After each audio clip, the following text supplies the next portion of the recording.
नमस्कार दोस्तों, स्वागत है आपका अपने YouTube channel AK smart learner में। दोस्तों आज की वीडियो में हम करने वाले हैं question number second exercise 6.2 class 9th के लाइन्स एंड एंगल के चैप्टर को। चलिए देखते हैं थर्ड क्वेश्चन क्या कह रहा है।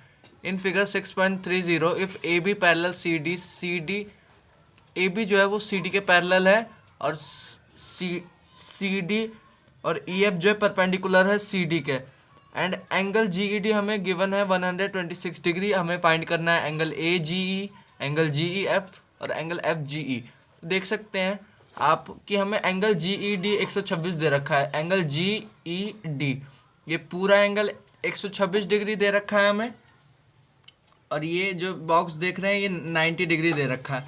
तो यहाँ से हम एंगल GEF इजीली निकाल लेंगे, क्योंकि FE जो है वो परपेंडिकुलर है लाइन CD के। तो ये दो पार्ट में बांट रहा है एंगल GED को। तो चलिए सॉल्व करते हैं। दोस्तों ये देख सकते हैं यहाँ से हम एंगल GEF निकाल लेंगे इजीली। अब देखते हैं कैसे। देखिए angle GEF plus angle FED बराबर कितने का एंगल बना रहे हैं? Angle GED। देख सकते हैं एंगल GEF को जोड़ूंगा यानी ये एंगल FED यानी ये 90 डिग्री, तब ये GED पूरा बन रहा है। देखिए GEF हमें निकालना है, ये सेम आ जाएगा ऐसे ही। FED कितना है? 90 डिग्री। यहाँ पे मैं 90 डिग्री लिख देता हूँ इसकी वैल्यू। GED हमें गिवन था, ये रहा 126 डिग्री, यहाँ पे लिख दीजिए। यहाँ से एंगल GEF आपका आ जाएगा, ये एंगल आ गया GEF 36 डिग्री। अब देखिए हमसे पूछा था पहला एंगल हमने निकाल लिया, अब AGE निकालते हैं। देखिए AGE जो बराबर हो जाएगा GED के। तो एंगल जो है AGE GED के बराबर हो जाएगा कौन से प्रॉपर्टी से? Alternate interior angle. तो चलिए लिखते हैं। एंगल AGE जो है वो 126 डिग्री आ गया, क्योंकि यहाँ पे आप देख सकते हैं एंगल AGE जो है वो GED के बराबर हो जाएगा अल्टरनेट इंटीरियर एंगल प्रॉपर्टी से। दोस्तों यहाँ से हम देख सकते हैं AGE निकल गया है, हमें निकालना है FGE। तो ये लीनियर पेयर से मैं ये एंगल निकाल सकता हूँ। तो चलिए निकालते हैं। देखिए एंगल AGE को सम करूँगा, FGE को सम करूँगा, तो यहाँ पे आप देख सकते हैं लीनियर पेयर बनेगा। जब एक लाइन पे एक लाइन रे जब गिरती है तो लीनियर पेयर बनता है। यहाँ पे मैंने लिख दिया है एंगल AGE प्लस FGE जो है वो 180 डिग्री के बराबर होगा, क्योंकि लीनियर पेयर बना रहा है। AGE की वैल्यू अभी निकाली है 126 डिग्री, यहाँ पे लिख देते हैं। एंगल FGE निकालना है तो वो हमें पता नहीं है, सेम लिख दो 180 डिग्री।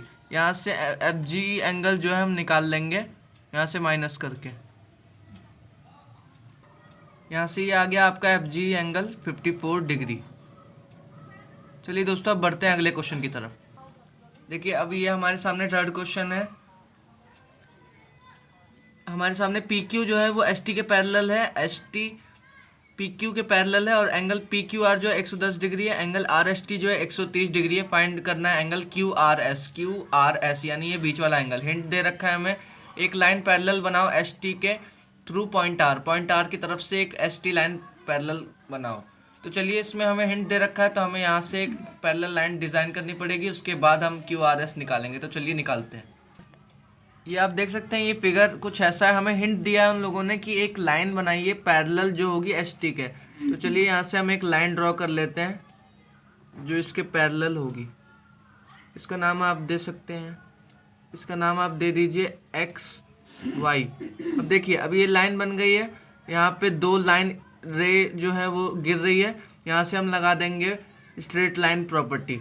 यहाँ से हम ये एंगल निकाल लेंगे, ये एंगल निकाल लेंगे, उसके बाद फिर एंगल सम प्रॉपर्टी से ये निकल जाएगा। चलिए देखते हैं।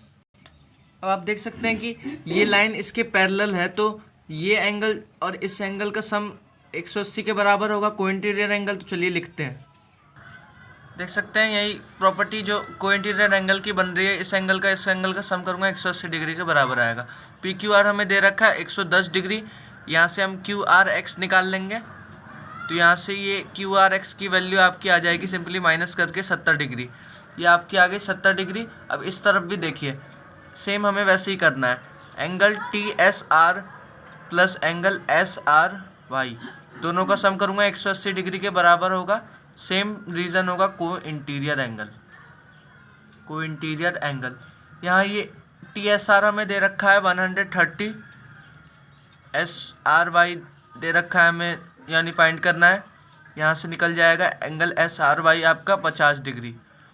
यहाँ पे ये 50 डिग्री आ जाएगा। अब देख सकते हैं आप, ये एक लाइन है, उस पर ये 2 रे गिर रही है। ये एंगल हमारा 70 डिग्री आ गया, ये एंगल 50 आ गया। हमसे ये वाला पूछा है, यानी ये Q हो गया, ये R हो गया, ये S हो गया। अब ये हम स्ट्रेट लाइन प्रॉपर्टी से निकाल लेंगे, तो चलिए निकालते हैं। तीनों एंगल का मैंने नेमिंग लिख दिया यहाँ पे। इस एंगल को सम करूँगा QRX plus angle QRS plus SRY, तीनों का सम करूँगा तो 180 डिग्री के बराबर होगा। इंट्रोडक्शन वाली वीडियो में आपने पढ़ा होगा। QRX कितना है? 70 डिग्री। QRS निकालना है, सेम लिख दीजिए यहाँ पे। SRY हमारा 50 डिग्री है, यहाँ पे 180 डिग्री के बराबर हो जाएगा। अब देखिए, अब ये QRS यहाँ से निकल जाएगा 180 डिग्री, इसे ऐड कर दीजिए 120 डिग्री आ जाएगा। देखिए दोस्तों, यहाँ पे ये 180 में से 120 माइनस किया तो 60 डिग्री आ गया, यानी एंगल QRS हमने फाइंड कर लिया।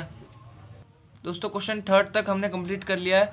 4th क्वेश्चन को करने के लिए हम मिलते हैं अगली वीडियो में। तब तक के लिए thank you so much. Video को लाइक कीजिएगा, चैनल को सब्सक्राइब कीजिएगा। Thank you so much.